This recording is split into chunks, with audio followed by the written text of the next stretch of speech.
Hello, buongiorno. Thank you, everyone. I would like to start this presentation asking you something.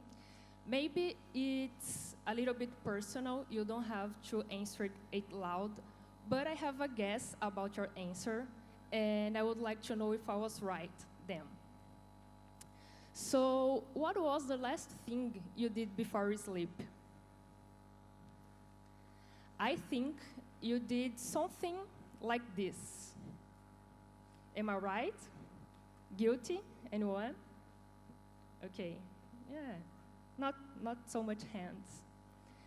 And thinking about this morning, what was the first thing you did today in the morning?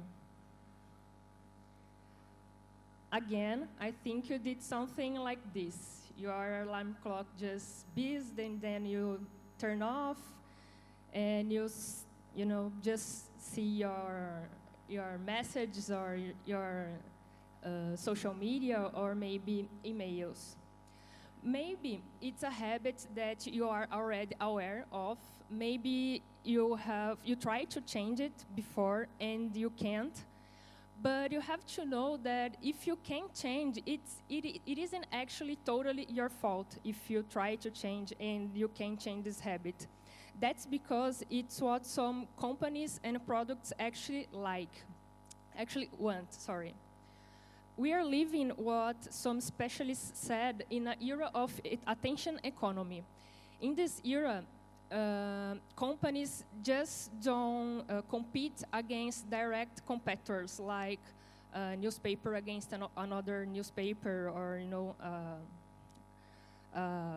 I don't know, a pen with another pen. But companies are competing against a lot of things, even our attention. So Netflix CEO said in 2017 they are not competing just against video games or TV cables, but they are competing against our sleep. It sounds a little bit crazy, but it's not so crazy when thinking features like this autoplay feature. I can bet that this feature just stole some time of your sleep, 20 or 4 minutes, 20 or 40 minutes, some nights. So we can say actually that Netflix is competing against our sleep too. I would like to present to you this experiment. I don't know if you have heard about it. It's called the endless bowl of soup. In this experiment, scientists divide people in two groups. One group was eating soup in a regular bowl, and another group was eating soup in a bowl that auto-refills. As they were eating, the bowl was putting more soup to people eat. What happened, what scientists noticed, was that people that was eating in this auto-refill bowl actually ate more than the group was eating in the bowl in the regular bowl. But what happened is that when your stomach is full, you just stop eating. But what can we do when we have some apps like this that actually works like auto-refill bowl, just putting more and more and more content? Our brain are different than our stomach. Our stomach just say, okay, I'm full, I can't handle food anymore. But our brain is different. When our brain's full, our brain don't handle with physical things, right? So when our brain's full, we just get nervous and stressed and all those symptoms a lot of us have someday. I was curious about how long people were using their smartphones. And a lot of research said that we are using an average of 4 hours per day, almost half of this time in social media, and we have from 80 to 150 pickups per day. Who believes using less than 4 hours per day here? Okay, not so many people. And more than 4 hours a day? A lot more than 4 hours a day, okay. I didn't believe I used my smartphone for so long, and I downloaded an app called Moment, and I discovered that actually, I don't know if you can see perfectly, but I was using from January to March, it was the last time I saw it, I was using my smartphone almost 5 hours per day. Even if I'm front in my computer almost all day long, I'm using my smartphone almost 5 hours per day. I have an average of 5 hours and a half during the week and 4 hours and 20 minutes during the weekend. So I think it's a large number. And I have about 50 pickups per day. So I'm the average of Moment users. And I discovered that as the average, the app that I using the most was Instagram, with almost more than 2 hours a day. And I discovered this feature on Instagram. I don't know if you already saw it. You can set how long you want to stay in Instagram, and then the app just shows this message. It doesn't block your interaction, but at least you know how long you are using the app. I don't think it's statistically relevant, but I'm using 13 minutes less since I started to use this feature, but I'm on my way to use only 1 hour per day. And what happened is, nowadays, science knows more about our brain. We know how to keep our attention, what pick up our attention, and what persuading our attention.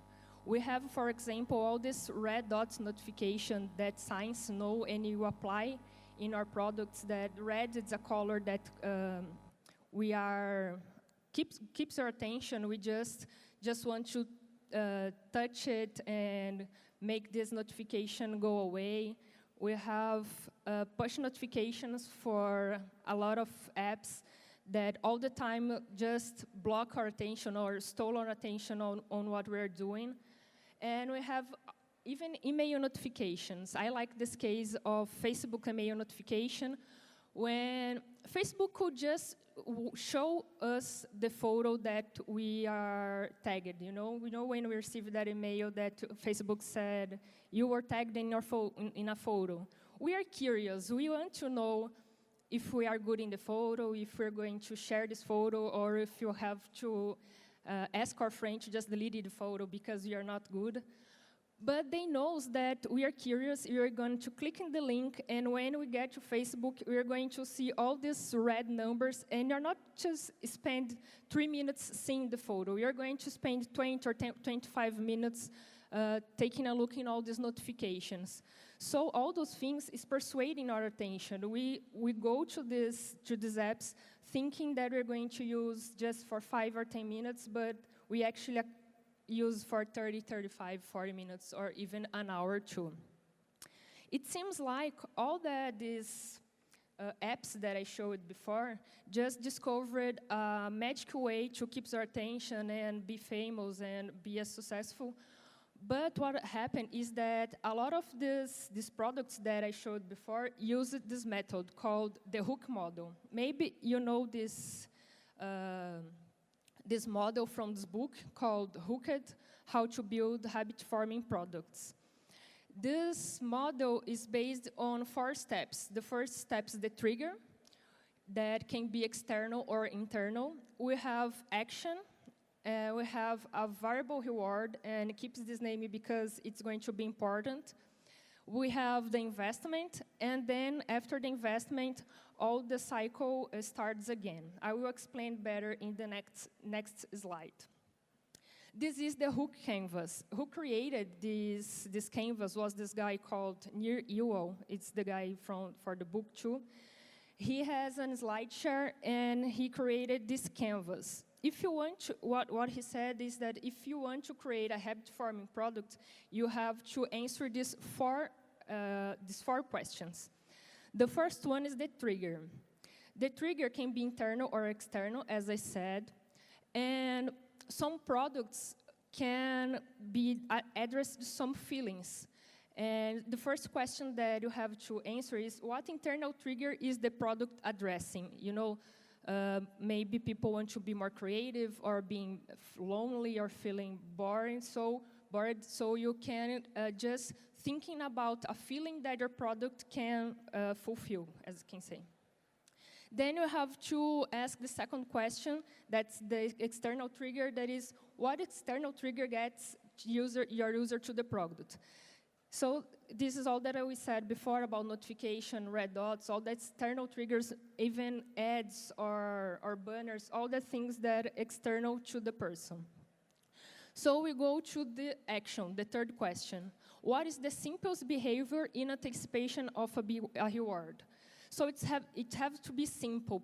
If you are feeling lonely or bored, you don't want to do a complex thing. So if your product, if you can put something that it's a little action before a reward, so people is more, maybe this person it's going to do this more easily. Then we go to the reward. And remember that I said that's the most important part of this model. The answer that you have to have is the reward fulfilling, yet leaves the user wanting more? So as you can see, it's tricky because it's what created this habit forming. You're not satisfied with just using the app or the product only once. You have to keep using it, so you're going to have more of this reward. And then we go to the investment, the fifth question. And it's similar to the action. So what is the bit of work is done to increase the likelihood of the returning? So if the person just in this fifth step, the fourth step of the hook, then they are going to the trigger again, and the cycle is complete. This site, just think about the hook model of Facebook as an example. So Facebook have these triggers, like external triggers, like all these notifications that we said before, and internal triggers like feeling lonely or feeling bored, and then a person just think, what my friends and family are up to. And then we have little actions, like you can just enter Facebook and start commenting, like, or sharing things.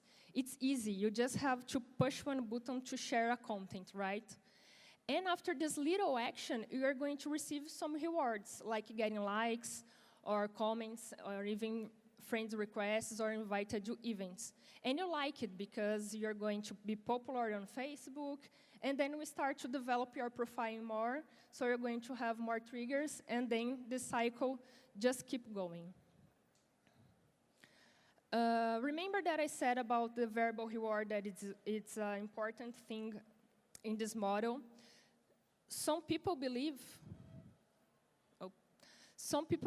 that the perfect hook model is the slot machine, because you have to do just a little action as put a coin and pull a handle, and you're going to have a variable reward. You can earn something, you can earn nothing, or you can earn a lot of money. You don't know what you're going to receive, so it's a variable reward. And then you do it again.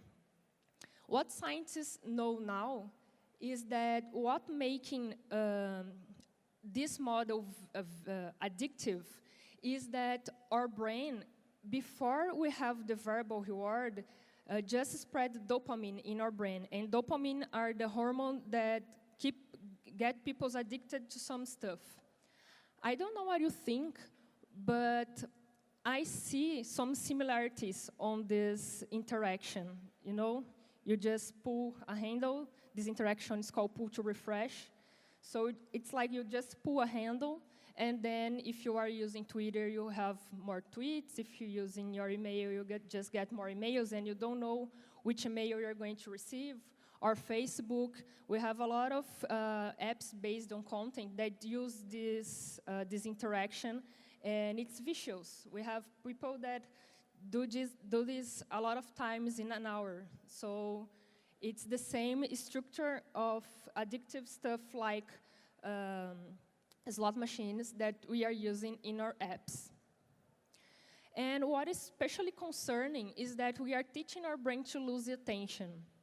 Another research said that all the time that we let all these notifications interrupt us or stole our focus, we are teaching our brain to lose attention by itself. I've heard a lot of friends saying that they can't just read a book or an article or even watch a film without at some point just lose the attention. They can read a book for 20 minutes, and probably one of the reasons that we are suffering for this stuff nowadays is that because we let ourselves be interrupted with all these notifications, and then we are teaching our brain to lose attention by itself too. And people that actually help create some of this stuff, like this guy called Rosenstein, he was one of the Facebook developers of the like button, and nowadays he is one of the creators of Asana, and he's trying to use social media less because he was concerned about how long he was using social media. It doesn't mean that people that develop all these things were bad people or want to create addictive stuff, but now we are suffering, or now we can see that things that we developed maybe not work the way we expected, or we just created. We know we can think in the future with all this stuff that we are creating so fast. And we have even a lot of news like this saying that Silicon Valley parents are raising their kids tech-free, or even enrolling them in schools where cell phones and tablets are not allowed.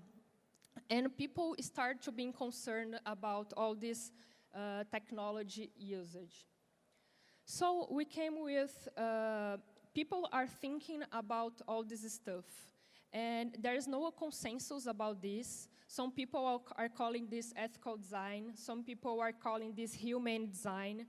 The fact is that there are people thinking about this and and saying that we have to be more aware of what we are developing. Even Google launched last year this program called Digital Wellbeing, where they say great technology should improve life, not distract from it. And in the site, they show some products like YouTube, where they say how long you're going to stay in the YouTube, or they mention an inbox, RIP inbox, but they said that they help enhance focus, doing just one thing at a time. So Google are thinking about this, and we have some people and organizations thinking about this too. And I select these 4 sources, and I just put this together, and I listed view 1, what I'm calling design to respect and protect, using that source that I showed before. So I think about that resources, I think that we have 5 main points to think about when we're thinking about an ethical or human design. We have to think about rights and data, respect and protect rights and data. We have to respect and protect vulnerabilities. We have to respect and protect control and options. We have to respect and protect time. And we have to respect and protect expectations. So thinking about rights and data, what I think is that we always have to be transparent. We have to be clear about the data we are collecting, and we have to make sure that users agree with privacy policy. I know that privacy policy sucks. I know that people don't read, but it would be good if we have, a simple way just to tell people what we are doing with their data, just being transparent, actually. And have to protect privacy. We have to, users' data should be only used for the purpose that we ask them. We have a lot of Facebook cases that people are using people's data to things that are not nice. So it's important that we just use data for the things that we really asked for. And we have to take care of the data that the users and clients gives to us. We have cases, I don't know here, but in Brazil, every month we have some case of leaked data or people just leaking, passwords, and it's disrespectful. Don't care about security with your users. Thinking about respect and protect vulnerabilities. We have to protect the focus of our users. It's good if you can align the delivery with urgency. Just don't sending notifications all the time or messages that are not important. And it's going to be nice if you can identify the most common pathways in the product and design to be easy to get there. Like escalators in shopping mall that makes you give all these loops. It's not nice. People just want to go to, I don't know, eat something, and shopping malls make people just make honor all the shopping. We don't have to do this in e-commerces or other kind of products. If you know what your user wants, just make sure that the user can go there easily. And it's not common to see about it, but sometimes if we design friction, we can avoid mistakes, and it's important to confirm import actions too. Maybe sometimes people just develop things that is so easy to subscribe in a newsletter that actually the person doesn't even want it. So put a confirmation or giving a little bit of friction, it's good, so the user can really confirm what he or she wants to do. The third one is respect and protect and giving control and options. As Nielsen said 20 years ago, now we have a lot of ways to give control to the users. Android have a lot of options for the past years, so we can allow customization, and we can prevent errors too, just thinking about how the system is developed. And intention is another important thing. We don't have to force interactions when users don't want or don't need it, like notifications that I said before. Just let people using our app with intention, really, not just pulling the smartphone from the pocket and using all the time in the line. It's important to create products that people are using not just by habit, but with intention, really. So we have the fourth in design and respect and protect time.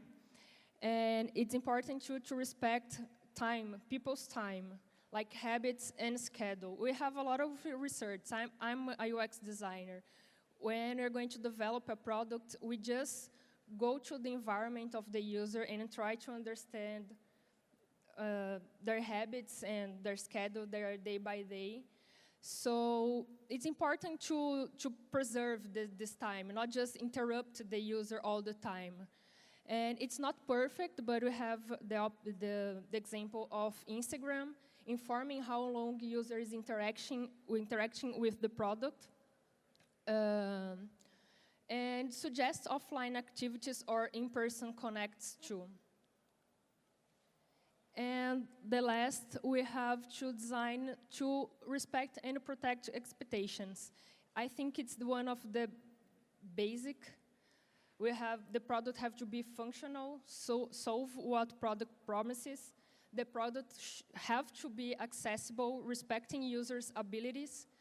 And we have to design to use so user can have a good experience. So the product can have negative surprises like bugs or wrong words or words that not combine with their day by day. As Uncle Ben says, with great powers come great responsibility. And we know that we have the power nowadays to be in the hands of thousands and in millions of people at the same time. And as this another wise man said, all we have to decide is what to do with the time that is given to us. I would like to finish this presentation leaving you another question, but this one I don't have the answer, and I would like to invite you to think about this. Are we giving the option to our users decide what they want to do with their time? Grazie.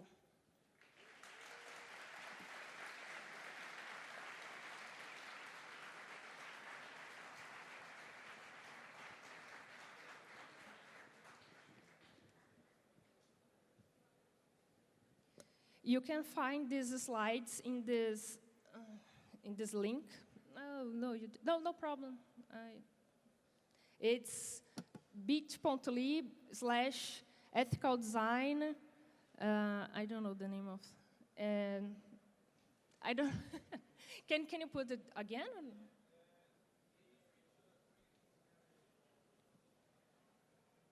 Okay. This is the link, bit.ly, ethicaldesign.com, and I have some links that I think it's nice if you are interested in the subject, and I have all the experiments and data that I said before. You can find in these links too. Right. That's it. Thank you.